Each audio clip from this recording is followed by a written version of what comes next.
بسم الله الرحمن الرحيم ولأمة مؤمنة خير من مشركة ولو أعجبتكم ولا تنكحوا المشركين حتى يؤمنوا ولعبد مؤمن خير من مشرك ولو أعجبكم أولئك يدعون إلى النار والله يدعو إلى الجنة والمغفرة بإذنه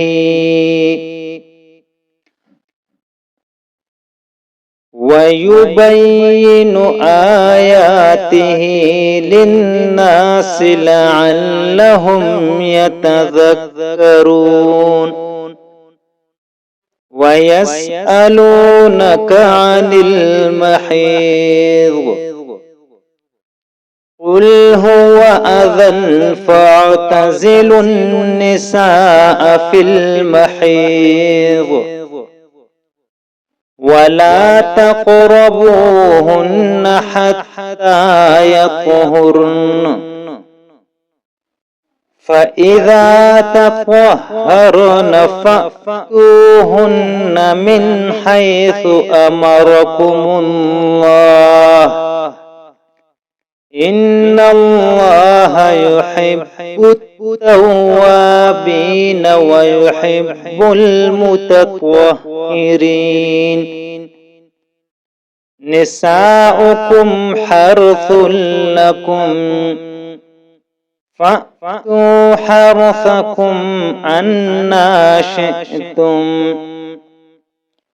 وقدموا لأنفسكم واتقوا الله واعلموا أنكم ملاقوه وبشر المؤمنين ولا تجعلوا الله عرضة لأيمانكم أن تبروا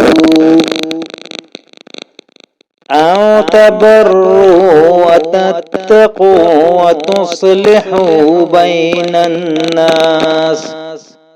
والله سميع عليم لا يؤاخذكم الله باللغو في أيمانكم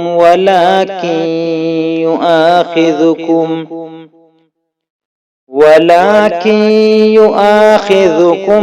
بما كسبت قلوبكم والله غفور حليم للذين يؤلون من نسائهم تربص 4 أشهر فإن فاءوا فإن الله غفور رحيم وإن عزموا الطلاق فإن الله سميع عليم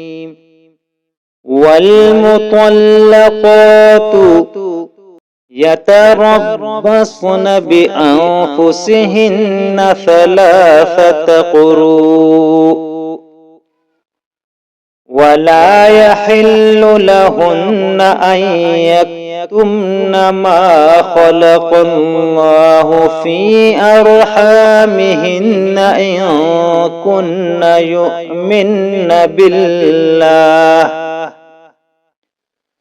يؤمن بالله واليوم الآخر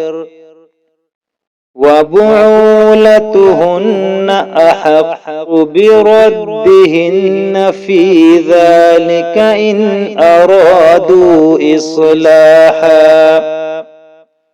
ولهن مثل الذي عليهن بالمعروف وللرجال عليهن درجة والله عزيز حكيم. الطلاق مرتان فإمساك بمعروف أو تسريح بإحسان ولا يحل لكم أن تأخذوا مما آتيتموهن شيئا إلا أن يخافا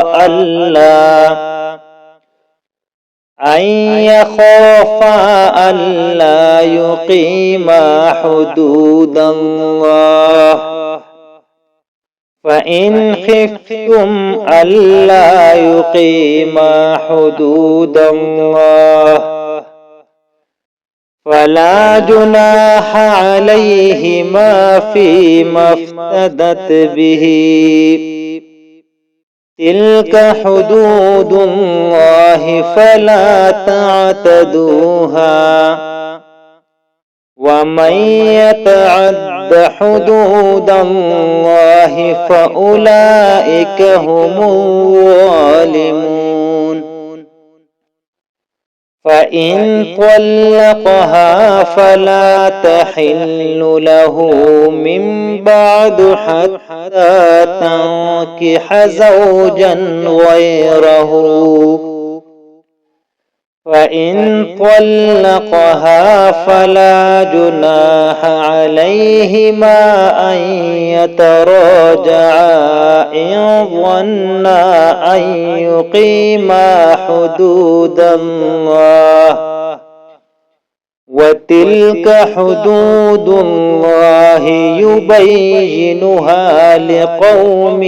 يعلمون. وإذا طلقتم النساء فبلغن أجلهن فأمسكوهن